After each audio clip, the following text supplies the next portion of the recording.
নমস্কার বন্ধুরা, study for লক্ষ্য ইউটিউব চ্যানেলের পক্ষ থেকে তোমাদেরকে স্বাগত জানাই। তোমরা সকলেই জানো যে পশ্চিমবঙ্গ সরকার যে ঘোষণা করেছিল অন্নপূর্ণা ভান্ডার প্রকল্প, সেক্ষেত্রে কিন্তু এর আবেদন প্রক্রিয়া কিন্তু শুরু হয়ে গেছে অফলাইনে। তো এক্ষেত্রে তোমরা এই যে ফর্মটা অন্নপূর্ণা ভান্ডার প্রকল্প, ক্ষেত্রে টোটাল 13 পাতার ফর্ম রয়েছে। তো এই ফর্মটা তোমরা কিভাবে আবেদন করবে তার সম্পূর্ণ ডিটেলস কিন্তু এই ভিডিওটার মাধ্যমে দেখানো হবে। তাই ভিডিওটাকে প্রথম থেকে শেষ পর্যন্ত দেখে থাকো স্টেপ বাই স্টেপ।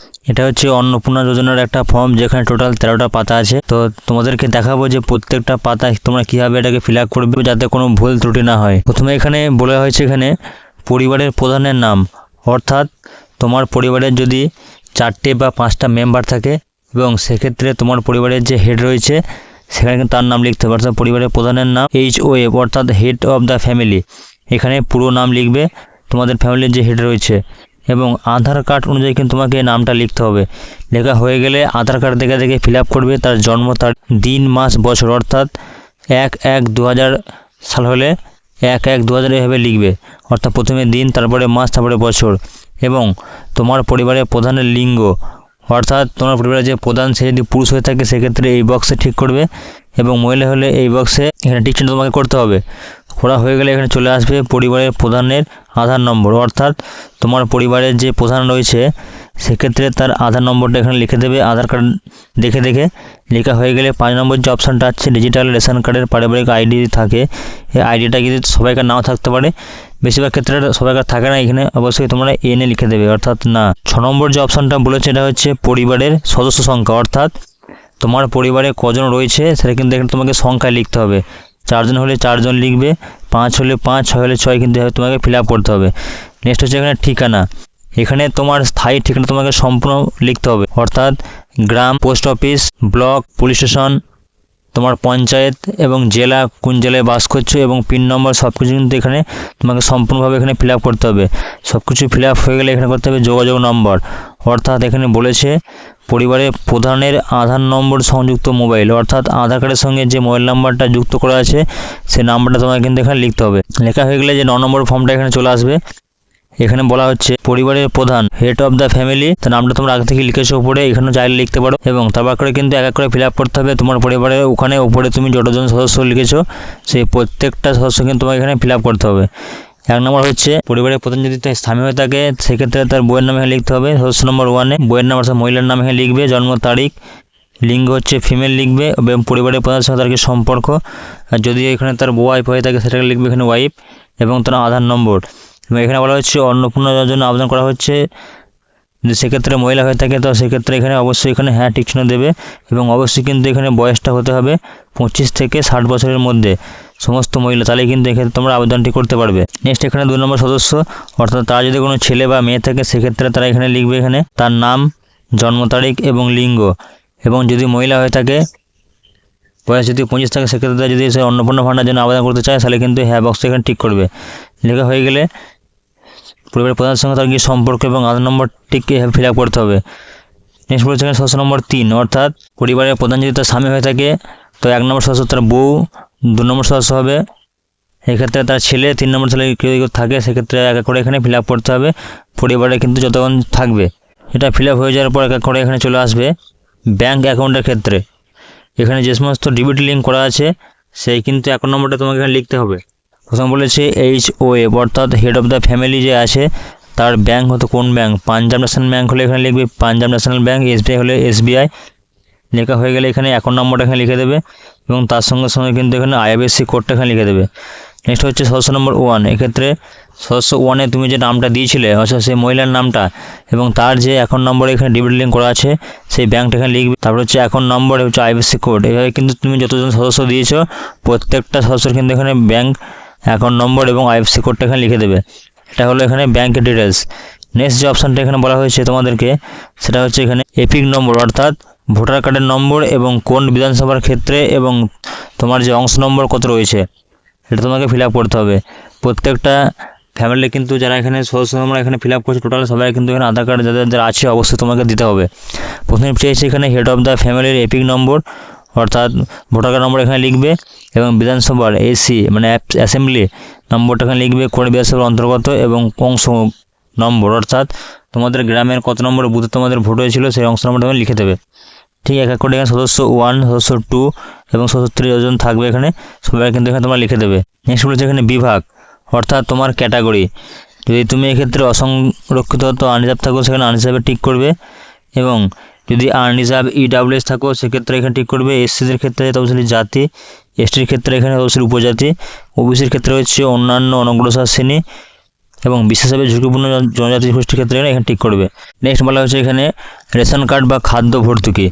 আপনার কি ডিজিটাল রেশন কার্ড আছে? যদি থাকে অবশ্যই হ্যাঁ এই যে চিহ্নটা এখানে টিক করবে, এবং কার্ডের ধরন কোন ধরন, অর্থাৎ যাদের AOI কার্ড তারা এই প্রথম বক্সে টিক করবে, যাদের PHH তারা এই বক্সে টিক করবে, SPHH আর KSY 1 আর KSY 2 এবং ভর্তুকিহীন। তোমাদের কার্ডে যা যা লেখা থাকবে সেই কার্ডটা কিন্তু এখানে ফিল আপ করবে। পরিবারের যে প্রধান তার কার্ডে যেটা লেখা থাকবে সেটাতেই কিন্তু তোমাকে ফিল আপ করতে হবে। এটা হয়ে যাওয়ার পর বলেছে পরিবারটি রেশন দোকান থেকে মাসিক রেশন তুলছে কিনা। যদি প্রত্যেক মাসে রেশন তুলে থাকে সেক্ষেত্রে এখানে হ্যাঁ এখানে টিক করবে, আর যদি রেশন না নিয়ে থাকে তাহলে না অপশানে এখানে ক্লিক করবে। নেক্সট হচ্ছে সম্পদ, বাড়ির ধরন। এখানে চেয়েছে আপনার বাড়িতে কি 3 বা তার বেশি পাকা ঘর রয়েছে। যদি 3টে বা তার থেকে বেশি যদি পাকা ঘর থাকে তাহলে এখানে হ্যাঁ লিখবে, এবং যদি না থাকে তাহলে এখানে না বক্সে টিক করবে। হচ্ছে পারিবারিক জমির মালিকানা। যদি জমি জায়গা থাকে সেক্ষেত্রে এখানে হ্যাঁ লিখবে, তা না হলে কিন্তু এখানে না এখানে ক্লিক করবে। লেখা হয়ে গেলে যাদের ক্ষেত্রে হ্যাঁ হবে তাদের কিন্তু পরিবারের সকল সদস্যের মোট যে জমির পরিমাণ সেটা কিন্তু কিন্তু এখানে লিখতে হবে। তার সঙ্গে কিন্তু রেজিস্ট্রেশন নথি এবং জমি নম্বর কিন্তু এখানে লিখতে হবে। 4 নম্বর বলেছে আপনার পরিবারের কোনো সদস্য কি অবাণিজ্যিক মোটরচালিত 4 চাকার গাড়ি আছে। যদি 4 চাকার গাড়ি থাকে সেক্ষেত্রে কিন্তু হ্যাঁ লিখতে হবে, তা নাহলে এখানে না লিখতে হবে। যদি হ্যাঁ হয় তাহলে কিন্তু সেই গাড়ির সংখ্যা উল্লেখ করতে হবে এবং গাড়ির রেজিস্ট্রেশন নাম্বার। নেক্সট হচ্ছে এখানে পারিবারিক সদস্যের স্বাস্থ্য বিমা, অর্থাৎ যদি স্বাস্থ্যসাথী কার্ড থেকে থাকে তাহলে তাকে অবশ্যই এখানে হ্যাঁ লিখতে হবে, বা অন্য কোনো যদি স্বাস্থ্য বিমা করা থাকে তাহলে কিন্তু এখানে লিখতে হবে। এবং যদি থাকে স্বাস্থ্যসাথী কার্ড সেক্ষেত্রে হ্যাঁ লিখতে হবে, এবং এখানে ঠিক করতে হবে সরকারি, এটা হলে সরকারি। এবং যদি কারো বেসরকারি করা থাকে স্বাস্থ্যসাথী কার্ড বাদ দিয়ে তাহলে কিন্তু এখানে বেসরকারি লিখতে হবে। এবং বিমার অঙ্কর পরিমাণ, যাদের স্বাস্থ্যসাথী কার্ড আছে তারা কিন্তু 5,000 টাকা লিখবে, এবং ওই যে কার্ডে কজনের নাম আছে প্রত্যেকটা সদস্য কিন্তু এখানে সরকারি টিক চিহ্ন করতে হবে, যতজন সদস্যের নাম আছে এই স্বাস্থ্যসাথী কার্ডে, এবং প্রত্যেকটা কিন্তু সাম অ্যাসোর্ড এখানে 5,000 টাকা করে লিখতে হবে। এবং যদি কেউ না থাকে সে সম্পূর্ণ এখানে নাতে এখানে ক্লিক করবে। এটা হয়ে গেল সদস্যের স্বাস্থ্য বিমা। এর পরবর্তীতে যেটা বলে সেটা হচ্ছে আয় বা পেশা। কোনো সদস্য কি আয়কর বা পেশাগত কর প্রদান করে। যদি ট্যাক্স দিয়ে থাকে তাহলে এখানে হ্যাঁ হবে, যদি ট্যাক্স না থাকে তো অবশ্যই না লিখবে। নেক্সট হচ্ছে পরিবারের সদস্যের প্যান কার্ড যদি থাকে। যদি তোমাদের পরিবারের প্রধান বা ফ্যামিলিতে যতজন সদস্য যদি তাদের প্যান কার্ড থাকে তো অবশ্যই তাদেরকে লিখতে হবে। এখানে অবশ্যই হ্যাঁ থাকলে এখানে ক্লিক করবে, এবং এই সব হেড অফ দ্য ফ্যামিলির নাম এখানে লিখবে, তার সঙ্গে তার প্যান নম্বর, সদস্য 1-এ তার নাম তার প্যান কার্ড নম্বর, সদস্য 2 নম্বরে তার নাম প্যান কার্ড নম্বর, এখানে তোমাকে ফিল আপটা করতে হবে। এটা হচ্ছে প্যান কার্ড। এ সমস্ত ফিল আপ হয়ে গেলে চলে আসবে এখানে কর্মসংস্থান। ধরুন আপনার পরিবারের প্রধান, হেড অফ দ্য ফ্যামিলি, সেক্ষেত্রে কি কাজ করে। সরকারি ক্ষেত্রে হলে সরকারি টিক চিহ্ন করতে হবে, এবং যদি বেসরকারি ক্ষেত্রে কাজ করে সেক্ষেত্রে এখানে টিক চিহ্ন করবে, এবং যদি কোনো নিজে পয়সা দিয়ে কোনো বিজনেস করে উদ্যোক্তা বা ব্যবসায়ী বা মালিক সেক্ষেত্রে এখানে টিক চিহ্ন করবে, এবং পার্ট টাইম কোনো জব করে থাকলে এখানে টিক চিহ্ন করবে, এবং অসংগঠিত যদি কোনো কারিগর শিল্পী বা কৃষক হয়ে থাকে তাহলে এখানে, এবং পরিযায়ী শ্রমিকের ক্ষেত্রে এখানে টিক চিহ্ন করবে, এবং বেকারদের ক্ষেত্রে এখানে, বাকি যদি অন্যান্য কোনো কাজ করে থাকে তাহলে কিন্তু অন্যান্য লিখবে। ঠিক একইভাবে কিন্তু সদস্য 1, সদস্য 2 বা সদস্য 3 যারা যতজন সদস্য রয়েছে সব কিন্তু এখানে দেখে কিন্তু ফিল আপ করবে। নেক্সট এখানে রয়েছে এখানে পরিবারের শিক্ষিত প্রাপ্তবয়স্ক সদস্যদের সংখ্যা এবং পরিবারের অশিক্ষিত প্রাপ্তবয়স্ক সদস্যের সংখ্যা, অর্থাৎ আপনার পরিবারে যতজন মেম্বার বা সদস্য রয়েছে তাদের মধ্যে যারা কেমন কি পড়াশোনা জানে কি না জানে সেটা কিন্তু এখানে চেয়েছে। যেমন প্রথমে বলছে এখানে পরিবারের প্রধান শিক্ষিত না অশিক্ষিত। যদি শিক্ষিত হয় তাহলে এখানে টিক চিহ্ন করবেন, এবং সর্বোচ্চ শিক্ষাগত যোগ্যতা কী রয়েছে, অর্থাৎ দেখা যাচ্ছে সর্বোচ্চ সে মাধ্যমিক পাস করেছে বা 8 পাস বা ক্লাস 4, সেক্ষেত্রে এখানে লিখে দেবে। ঠিক একইভাবে সদস্য 1-এর ক্ষেত্রে সে কি শিক্ষিত না অশিক্ষিত। যদি অশিক্ষিত হয় তাহলে এখানে টিক চিহ্ন করবেন, এবং যদি শিক্ষিত হয় তাহলে কিন্তু শিক্ষিত জায়গায় টিক চিহ্ন করতে হবে, এবং তার সাথে তার যে সর্বোচ্চ শিক্ষাগত যোগ্যতা সেটা কিন্তু এখানে লিখতে হবে।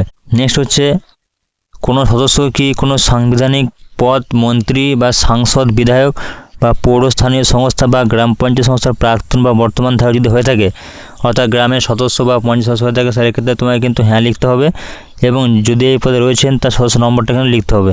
আর যদি না হয়ে থাকে তাহলে এখানে না বক্স এখানে ক্লিক করবে। নেক্সট হচ্ছে কোনো সদস্য কি সরকারি পেনশনভোগী, অর্থাৎ আপনার পরিবারে যদি কেউ সরকার থেকে কোনো পেনশন পায় তাহলে কিন্তু এখানে হ্যাঁ লিখতে হবে, এবং যদি পেনশন না পেয়ে থাকে তাহলে কিন্তু না বক্স এখানে টিক করবে। আর যদি হ্যাঁ থাকে তাহলে কিন্তু তার সদস্য নম্বর কিন্তু লিখতে হবে। এবং 7 নম্বর চেয়েছে কোনো সদস্য কি জিএসটি এর আওতায় রয়েছে, যদি থাকে তাহলে হ্যাঁ বক্সে টিক করবে, তাহলে না বক্সে টিক করবে। নেক্সট হচ্ছে পরিবারের মোট বার্ষিক আয়, অর্থাৎ আপনার পরিবারের বার্ষিক ইনকাম অর্থাৎ বছরে কত টাকা ইনকাম সেটাকে লিখতে হবে।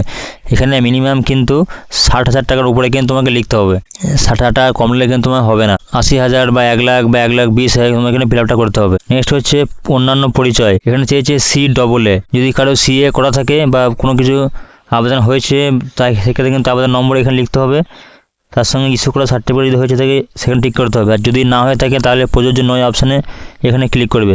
যদি প্রযোজ্য না হয় তাহলে তোমার পরিবার যতজন সদস্য দিয়েছিলে প্রত্যেকটা জায়গায় কিন্তু এখানে প্রযোজ্য নয় বলে এই যে টিক চিহ্ন করে তোমাকে ফিল আপ করতে হবে। নেক্সট হচ্ছে এখানে অন্যান্য কিষাণ ক্রেডিট কার্ড বা কিষাণ ক্রেডিট কার্ড, ARD শিল্পী ক্রেডিট কার্ড বা মৎস্যজীবী ক্রেডিট কার্ড বা শিক্ষার্থী ক্রেডিট কার্ড থাকে, সেক্ষেত্রে কিন্তু তোমাকে তার আইডি সংখ্যা এবং কত তারিখ ইস্যু করা হয়েছে সব কিন্তু এখানে ফিল আপ করতে হবে।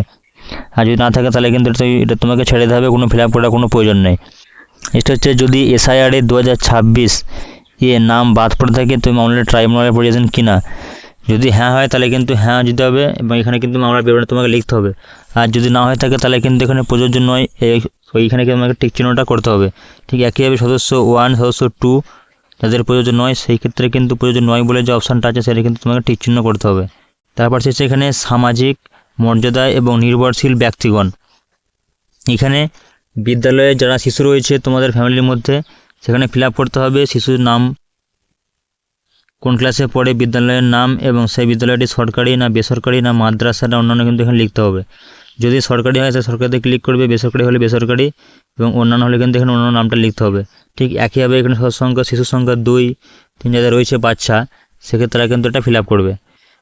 নেক্সট বলা হয়েছে এখানে শিশুদের টিকাকরণের বর্তমান অবস্থা, অর্থাৎ তোমাদের প্রত্যেকটা যাদের শিশু আছে বাড়িতে তারা যদি টিকা হয়ে যায় সেক্ষেত্রে কিন্তু এখানে হ্যাঁ এই যে অপশানটা আছে এখানে ক্লিক করবে, যদি না হয়ে থাকে তাহলে কিন্তু টিকাকরণ করা হয়নি বলে এই যে বক্সটা এখানে ক্লিক করবে। নেক্সট বলা হচ্ছে আপনি কি কোনো সরকারি প্রকল্পের সুবিধা DBTর মাধ্যমে পাচ্ছেন, অর্থাৎ পরিবারের প্রধান যদি কৃষক বন্ধু বা আরও যে সমস্ত সরকারি প্রকল্প পেয়ে থাকে DBT লিঙ্কের মাধ্যমে তাহলে সে কিন্তু হ্যাঁ লিখবে, তা নাহলে এখানে কিন্তু না এখানে টিক চিহ্ন করবে। নেক্সট বলা হয়েছে এখানে সদস্য সংখ্যা 1, অর্থাৎ কোনো মহিলা যদি আগে থেকে লক্ষ্মী ভাণ্ডার বা উজ্জ্বলা যোজনা পেয়ে থাকে সেক্ষেত্রে কিন্তু তাকে হ্যাঁ লিখতে হবে এবং এখানে 1 নম্বর দিয়ে এখানে উজ্জ্বলা যোজনা এবং 2 নম্বরে এখানে লিখতে হবে লক্ষ্মী ভাণ্ডার এখানে লিখতে হবে। নেক্সট হচ্ছে কোনো ছেলে যদি তার পরিবারে যদি এখানে যুবসাথী পেয়ে থাকে সেক্ষেত্রে লিখবে সে যুবসাথী এবং এখানে হ্যাঁ টিক চিহ্ন দিতে হবে। তারপর যেটা চেয়েছে সেটা হচ্ছে এখানে ঘোষণা এবং সম্মতি, আমি এই মর্মে ঘোষণা করছি যে উপরে প্রদত্ত তথ্য আমার জ্ঞান ও বিষয়ে সম্মত, অর্থাৎ এতক্ষণ ধরে যে সমস্ত ফর্ম তুমি ফিল আপ করলে যে সমস্ত জায়গাগুলো সেগুলোর জন্য সত্যি হয়ে থাকে, অর্থাৎ এখানে কিন্তু লুকোলে কিন্তু কিছু হবে না। এখানে সম্মত অপশানে এখানে ক্লিক করবে এবং ক্লিক করার পর সম্মত অপশানে এখানে টিক চিহ্ন দেওয়ার পর চলে আসবে এখানে স্বাক্ষর, এখানে তুমি তোমার নিজের সইটা করে দেবে এবং এই ফর্মের সাথে তোমার পরিবারের প্রত্যেকের আধার কার্ডের জেরক্স, তার সাথে হচ্ছে ভোটার কার্ডের জেরক্স, ব্যাংকের বইয়ের জেরক্স, রেশন কার্ডের জেরক্স, প্যান কার্ডের জেরক্স এবং যে সমস্ত নথি তুমি এখানে ফিল আপ করেছো সকলের কিন্তু এখানে জেরক্স জমা দিতে হবে, প্রত্যেকটা সেলফ অ্যাটেস্টেড করে। তোমাদের যে পঞ্চায়েতে হচ্ছে বা বিডিও অফিসে বা তোমার যদি গ্রামে হয়ে থাকে সেখানে কিন্তু তোমরা ফর্মটা জমা করে দেবে। এই হলো সম্পূর্ণ ফর্ম ফিলের ডিটেলস। এখানে 13টা পাতার ফর্ম থাকতে পারে কিন্তু ফর্ম ফিল আপ করতে কোনো অসুবিধা হবে না অবশ্যই আমরা এই ভিডিওটা দেখে, এবং কারো যদি কোনো রকমের বুঝতে অসুবিধা হয় তো অবশ্যই আমাকে কমেন্ট করে জানাবে, আমি তোমাদের সকলকে কিন্তু সাহায্য করব। যারা ইউটিউব থেকে ভিডিওটা দেখছো অবশ্যই ভিডিওটা লাইক করবে এবং চ্যানেলটিকে সাবস্ক্রাইব করে রাখবে, এবং যারা ফেসবুক থেকে দেখছো অবশ্যই পেজটা ফলো করে রাখবে। তো তোমার জন্য নিয়ে আসছি আরও চাকরির খবর এবং এ ধরনের যদি প্রকল্প বার হয়ে থাকে এবং সেক্ষেত্রে কী কী আপডেট রয়েছে সব কিন্তু এই ভিডিওটার মাধ্যমে জানানো হবে। তো অবশ্যই কিন্তু চ্যানেলটিকে সাবস্ক্রাইব করে রাখবে। ধন্যবাদ।